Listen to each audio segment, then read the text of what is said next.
Olá, meu nome é Antônio Roberto Vinha, eu sou cientista político, jornalista, produtor cultural. E como jornalista, nós estamos lançando a revista Confederação do Brasil. Então, se você quiser assinar a revista, ela vai ter o custo de R$ 10 por mês. Vão ser 6 edições este ano de 2018 e cobrar o custo do envio da revista. Então, se você puder colaborar com a gente, tem espaço na revista ainda para publicidade. Né? Isso aqui é o que se chama amostra da revista. Né? Não é ainda a revista completa que vai para o ar, né? Mas as matérias já estão aqui dentro, como vocês podem ver. Ela já está pronta. Né? A revista já está pronta. E já tem alguns anunciantes, como também é possível se ver aqui. Né? Mas a gente quer que você também anuncie e, se você é empresário, que colabore conosco. Né? Entre em contato conosco pelo e-mail revista.confederação do Brasil, sem cedilha e sem tio, @gmail.com. E para aquelas pessoas que forem assinar, né, e investir na revista, sempre vai haver um brindezinho, um mousepad, uma caneca, a camiseta e outros brindes que nós vamos lançar ao longo do processo. A ideia é fazer uma revista em favor da meritocracia, da ética, da consciência cidadã, dos valores e princípios, né, que norteiam uma política conservadora, liberal, né, e nós estamos desenvolvendo aqui então um meio de comunicação neste aspecto, nesse sentido. 1.000 assinantes aproximadamente, nós já teremos condições de fazer o lançamento da revista sem a necessidade praticamente de investidores de empresas. Né? Então, só 1.000 assinantes já nos ajudariam nesse aspecto. Para isso, eu estou sugerindo que esses meus quase 16 mil seguidores que me seguem façam essa gentileza, esse favor de assinarem a revista. Né? Será mais do que o suficiente para que ela tenha autonomia.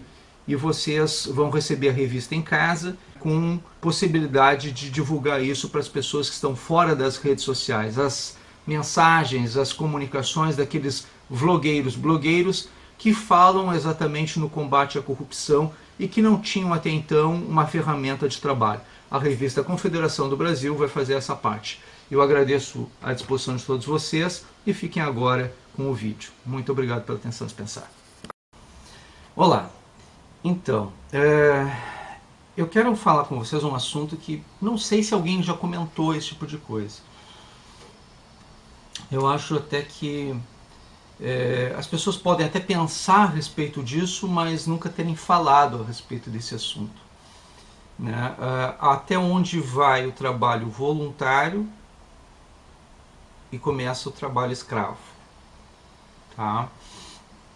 Eu sou assim, sou da seguinte opinião: eu faço muito trabalho voluntário, sempre fiz trabalho voluntário, né? Eu me dou muito para entidades que precisam, em geral entidades que trabalham com políticas não assistenciais ou assistencialistas, mas de filosofia, de conceitos de ética, moral, cidadania, consciência cidadã, meritocracia, direitos que possam assegurar uma democracia nacional, coisas nesse sentido. Por quê? Porque isso forma o caráter do indivíduo, o caráter do ser humano.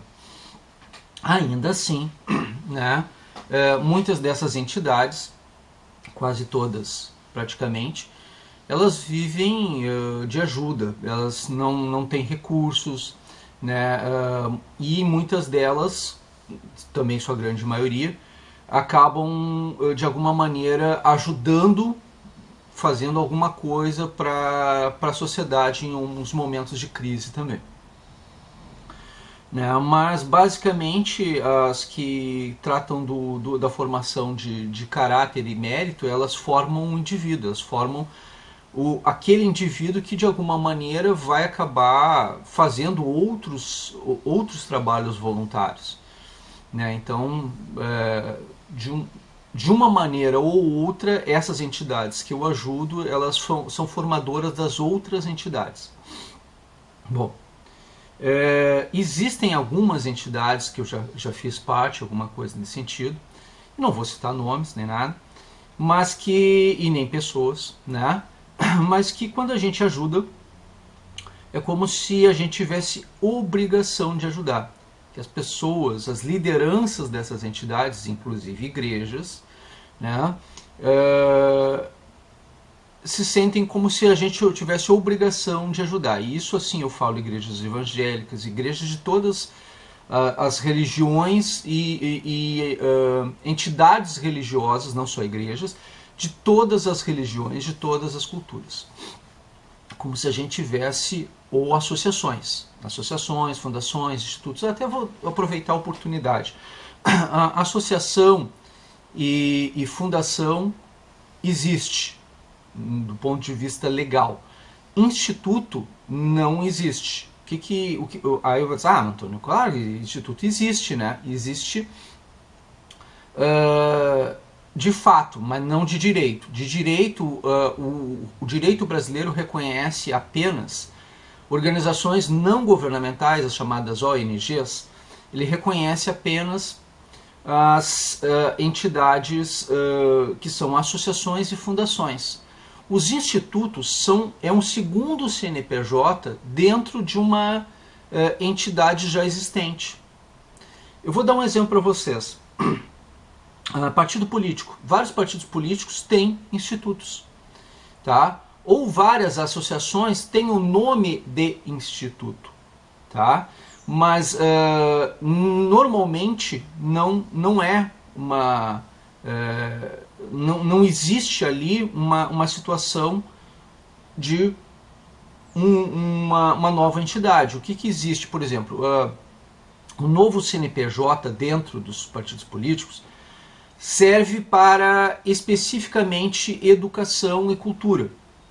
Então, eu fiz parte, todo mundo sabe, eu fui filiado há muito tempo, né, não sou mais filiado a partido político nenhum, mas quando eu fui filiado ao PDT, e lá existe o Instituto Alberto Pasqualini. Tá? Então, dentro do PDT existe o Instituto Alberto Pasqualini.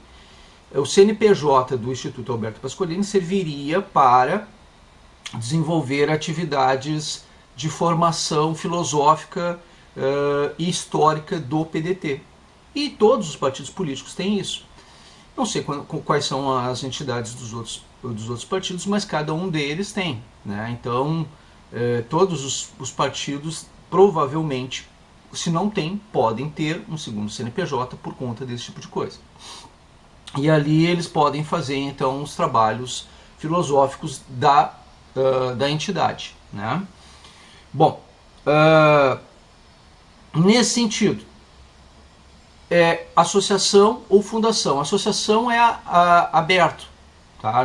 A diretoria, todos eles, os três, instituto, associação e fundação, são entidades sem fins lucrativos.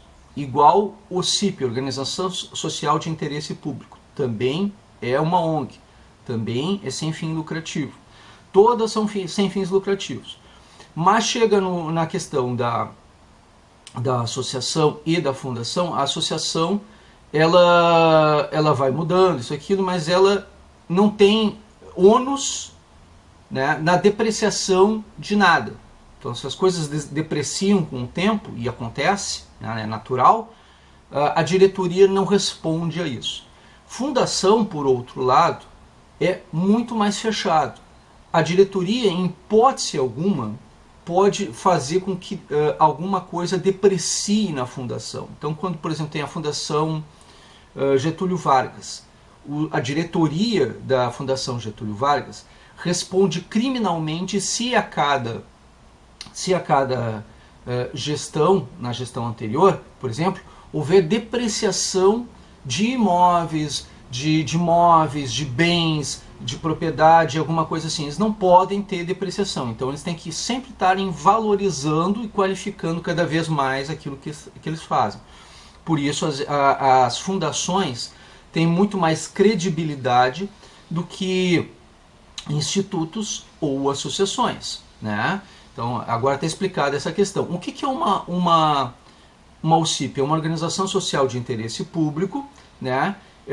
Que foi, na verdade, uma associação, uma fundação durante mais de 20 anos. Agora parece que mudou a lei, parece que é menos tempo. Mas igual, ela ganha muito mais credibilidade porque ela começa, a partir do momento que ela se torna OCIP, ela começa a ter o direito de poder remunerar a sua diretoria, né, por lei. E aí ela pode profissionalizar a diretoria. Né? Então a OCIP ela tem essa possibilidade.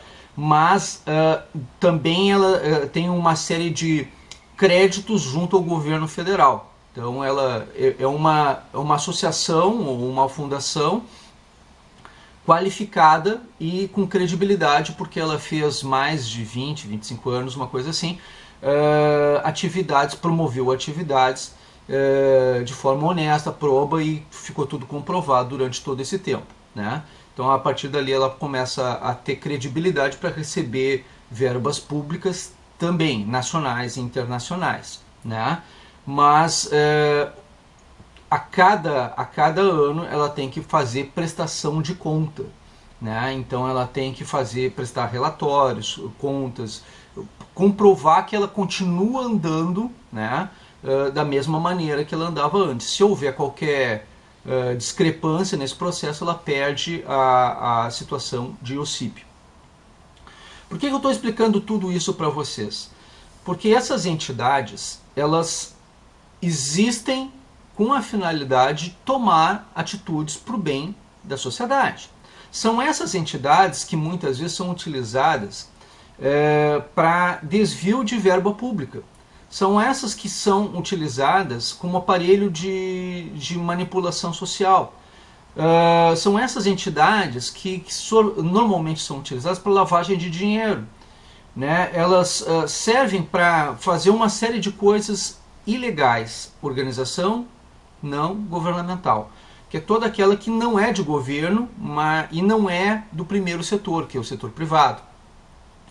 Então, essas seriam as chamadas entidades terceiro setor. Tá? O que nós temos na verdade?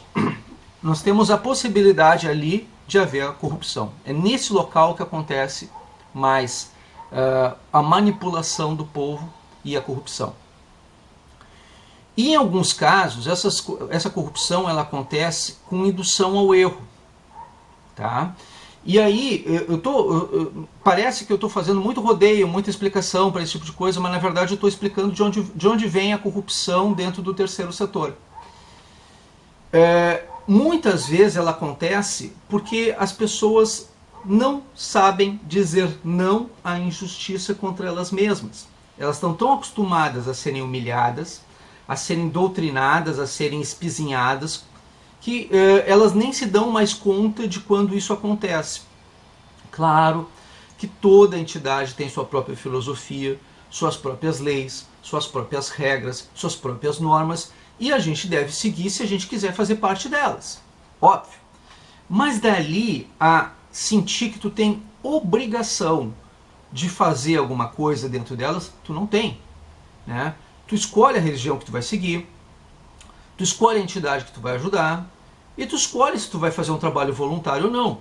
Tu não precisa, inclusive, doar dinheiro teu para entidade nenhuma, se tu não quiser doar. Né? Seja ela uma igreja, seja ela uma entidade assistencial, seja ela uma entidade filosófica, qualquer coisa que tu queira fazer na tua vida, tu não é obrigado a fazer, tu faz se tu quiser. No entanto, algumas lideranças de algumas dessas entidades, não satisfeitos de não te valorizar pelo teu trabalho voluntário gratuito, pela tua dedicação de tempo e até mesmo de atenção para aquilo que está sendo dito, falado, comentado, né, para entender aquela filosofia, aquela proposta, seja ela uma proposta cristã, islâmica, umbandista, seja ela o que for, qualquer crença, qualquer filosofia, né, de qualquer linha ideológica que seja, religiosa, política, do ponto de vista, por exemplo, socialista, comunista, liberal, seja lá o que for. Tá? Se você não concorda com alguma coisa, você não precisa dar continuidade àquilo. Não tem necessidade de dar continuidade. Simplesmente pode levantar e sair e ir embora. Mas algumas pessoas, além de você fazer todo esse trabalho de forma voluntária, isso aquilo, elas ainda os desqualificam, os destratam e às vezes humilham de forma pública, espizinham de forma pública. Bom, neste caso, todo esse tipo de situação acaba fazendo com que você se sinta minimizado, assim, desqualificado, sabe, destratado diante de uma comunidade, uma sociedade. E a liderança, ocupando o espaço de liderança, tem poder sobre outras pessoas. E o poder de formação de opinião. Né? E uma vez utilizando aquilo para doutrinar o grande grupo, a massa das pessoas, o coletivo das pessoas, ela pode jogar aquele coletivo contra você de forma a pressionar você, como você se sentir humilhado, destratado, desqualificado diante do grupo, diante daquela situação. Eu poderia chamar você no cantinho e dizer, olha, cara, não é a nossa filosofia, esse negócio assim, mas o que muitas vezes pode estar acontecendo? Não. Você está agindo errado, você está fazendo isso, você está fazendo aquilo na frente de todo mundo. Né? Usar o poder para se promover a sua filosofia, a sua crença, e destratar uma pessoa diante de uma opinião pública para fazer aquilo ali uma doutrinação coletiva, né? E uma humilhação pública. Né? E essa humilhação pública, ela faz com que você, que foi ali muitas vezes para fazer um trabalho de ajuda, um trabalho voluntário, uma coisa nesse sentido, você acaba se sentindo a última das criaturas da face da Terra. Você foi ali para buscar, às vezes, uma sensação de grupo, uma sensação de fazer parte de alguma coisa, e também para poder ajudar outras pessoas que você acredita que estejam pensando da mesma forma que você. Você fazer parte de algo, se sentir, ter uma identidade, fazer parte de alguma coisa. E quando você sai daquele grupo, você perde um pouco da sua identidade. Então é muito difícil você renegar aquele grupo ou aquela situação, porque é como se você perdesse uma parte de você no momento que você sai dali. É uma parte da tua história, um tempo da tua vida que tu dedicou para alguma coisa nesse sentido. Então, o que acontece? Essas pessoas acabam se resignando e se submetendo de uma forma quase que escravocrata, né? Fazendo com que aquele que era um trabalho voluntário inicialmente se torne um trabalho escravo, análogo à escravidão. Porque além de não ser remunerado, tu ainda trabalha com a tua renda, tu pega e ainda paga uma parte do teu salário para alguma coisa lá, e tu é obrigado a ficar calado e aceitar cegamente qualquer informação que lhe for passada, sem questionamentos, porque os questionamentos eles são castrados na base. Tá? Então esse trabalho ele acaba se tornando um trabalho escravo, ele deixa de ser um trabalho voluntário para se tornar um trabalho escravo. Se você passa por esse tipo de situação, e não deve serem poucas as pessoas que passam por esse tipo de coisa, o mínimo que você deveria fazer, é levantar, literalmente, desculpa o termo, mas a bunda da cadeira e sair dali. Não precisa mais ficar passando por isso. Ponto. Segundo, se você realmente está sendo de alguma maneira humilhado, destratado, desqualificado e tiver provas a respeito disso, tiver algum vídeo, alguma coisa nesse sentido, você pode fazer uma denúncia, né? Você pode denunciar isso como trabalho escravo em alguma delegacia, né, da Polícia Civil, pode abrir um boletim de ocorrência. Se você tiver e-mails, telefonemas, WhatsApp, mensagens de WhatsApp, alguma coisa nesse sentido, você pode fazer uma ata notarial num cartório, no tabelionato, que aí tem fé pública, em geral uns R$200, uma coisa dessas, né, por média mais ou menos, E aí, com essa ata notarial, aí sim você primeiro faz essa ata notarial e aí depois você vai na delegacia e abre a ocorrência com base nas comprovações que você tem na ata notarial, que facilita com a digitalização com fé pública, que é o que o cartório faz, facilita nesse aspecto de comprovação de que você sofreu humilhação pública, né? E essa humilhação pública por conta de analogia trabalho-escravo, né, onde você não era remunerado, não fazia o trabalho voluntário até um certo ponto, mas no momento que começou a ser obrigado a fazer trabalho voluntário, você deixou de fazer trabalho voluntário, começa a fazer um trabalho escravo, né? Então, pouca gente se dá conta disso, mas a realidade é que hoje o terceiro setor está aparelhado ideologicamente, politicamente, filosoficamente e com sofismas, que sofismas é a falsa filosofia, usando uma falsa filosofia para promover o trabalho escravo dos indivíduos. Então esse é um vídeo, desculpa se se tornou um pouco longo, mas ele é importante por conta disso. Trabalho escravo não é trabalho voluntário e vice-versa, tá? Então é bem importante dizer esse tipo de coisa, porque as pessoas, quando fazem um trabalho voluntário, elas se doam, elas se dedicam, elas dão o melhor delas para esse tipo de coisa. E o terceiro setor hoje está utilizando isso politicamente ou de uma forma sofística para se capitalizar em alguns casos. Então é até preferível que hajam menos organizações não governamentais, mas que as que existam sejam sérias. É até preferível que hajam menos igrejas no nosso país, mas que as que existam sejam sérias. Menos entidades religiosas no nosso país, mas que as que existam sejam sérias. E as lideranças dessas entidades que respeitem as pessoas que façam esses trabalhos, porque ninguém é obrigado a dedicar seu tempo livre, né, para fazer esse tipo de situação. As pessoas não estão sendo tratadas com respeito e com dignidade dentro dessas entidades.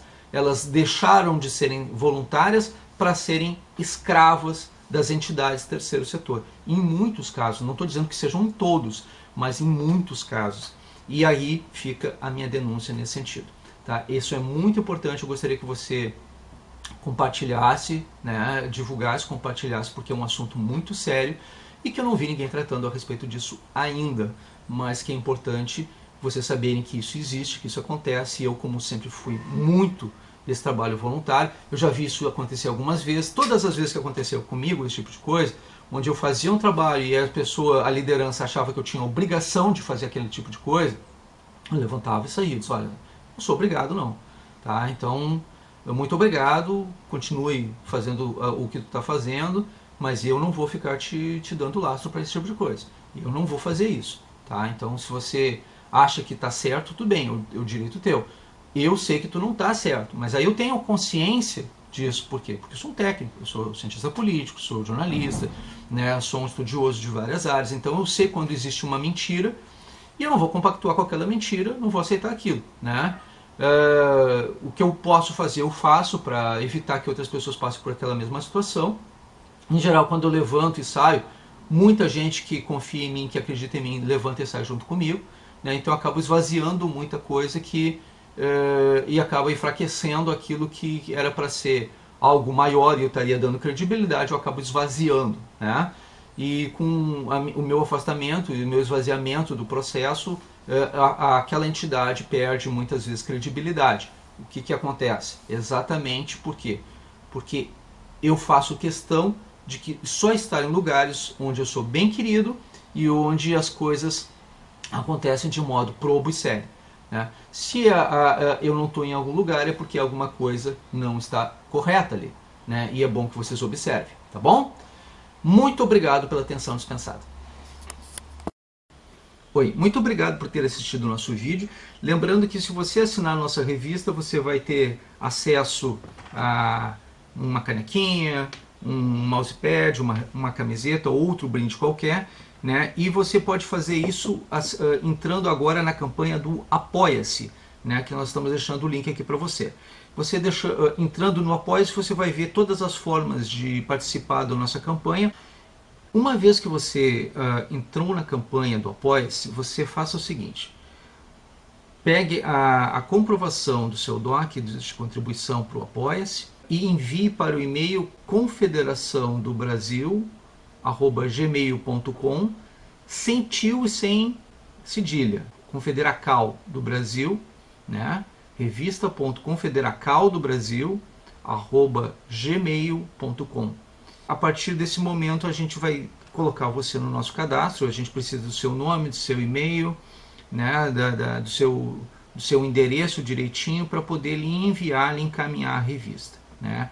Com a comprovação do DOC, a gente vai saber exatamente o brinde que você vai receber e para onde nós devemos remeter esse brinde, tá ok? Então é isso. Muito obrigado pela atenção dispensada.